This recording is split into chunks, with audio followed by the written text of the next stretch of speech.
Woolf has been asked to speak on the topic of women in fiction. Her thesis is that a woman must have money in a room of her own if she is to write fiction. This thesis has a limited scope. She admits one that leaves the great problem of the true nature of woman and the true nature of fiction unsolved. Yet she extends the hope that her reflections may shed at least some light on those questions as well. The essay is designed as an explanation of how Woolf arrived at her thesis. To present this argument, she says, she must take a detour through fiction. I propose making use of all the liberties and licenses of a novelist, to tell you the story of the 2 days that preceded my coming here. How, bowed down by the weight of the subject which you have laid upon my shoulders, I pondered it, and made it work in and out of my daily life. With this introduction, the narrative portion of the essay begins. The narrator sits on the banks of a river at Oxbridge, a fictional university meant to suggest Oxford and Cambridge, pondering the question of women and fiction. She represents her musings metaphorically in terms of fishing. Thought had let its line down into the stream of the mind, where it drifts in a current and waits for the tug of an idea. As soon as she gets a bite, however, she is interrupted by the approach of the beadle, a university security guard who enforces the rule by which women are not allowed to walk onto the grass. She scurries back to her proper place on the gravel path, remarking that while no very great harm had been done, she had lost her little fish of an idea. As she revels in the tranquility and beauty of her surroundings, the narrator remembers an essay by Charles Lamb about revisiting Oxbridge. She is inspired to view the manuscript in the library, only to be told that ladies are only admitted to the library if accompanied by a fellow of the college or furnished with a letter of introduction. The library is fortress-like, impermeable and indifferent, in stark contrast to the narrator's own vulnerability. Never will I ask for that hospitality again, she vows in anger.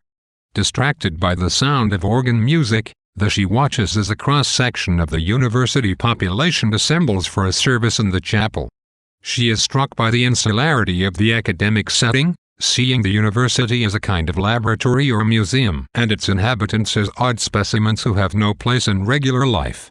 Soon they have all gone inside, however, and she remains outside, weighed down with the feeling her own exclusion. The narrator then reflects on the history of the university, thinking in particular of the materials, labor, and money upon which it was founded and maintained. The clock strikes, interrupting this train of thought. She describes the elaborate lunch that was served at the college, where the flood of wine and the dessert and the wealth of good company create an overwhelming sense of abundance and optimism. And thus by degrees was lit, halfway down the spine, which is the seat of the soul, the profound, subtle, and subterranean glow which is the rich yellow flame of rational conversation. Her attention is then distracted by the sight of a cat without a tail, which looks odd and out of place in these opulent surroundings.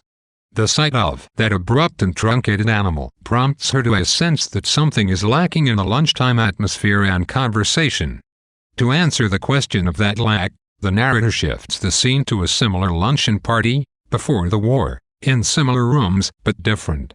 She speculates about the change in the kind of conversations people had before World War I, and the kind of poetry they wrote, and observes that a drastic change has taken place. The romantic views of a Tennyson or a Rossetti no longer seem possible in the post-war era, the difference being that earlier poetry celebrates some feeling that one used to have at luncheon parties before the war perhaps. The new poetry, however, expresses thoughts and emotions so gut-wrenchingly new that readers cannot respond to them with the same familiarity or comfortable recognition. Hence the difficulty of modern poetry, which comes as a kind of disillusionment. While thinking through this problem, the narrator misses her turn to Fernham, which represents the relatively new institution of the Women's College. The narrator describes a meal at Fernham, which compares but poorly with the grand luncheon earlier in the day. The lamp in the spine, she writes, does not light on beef and prunes.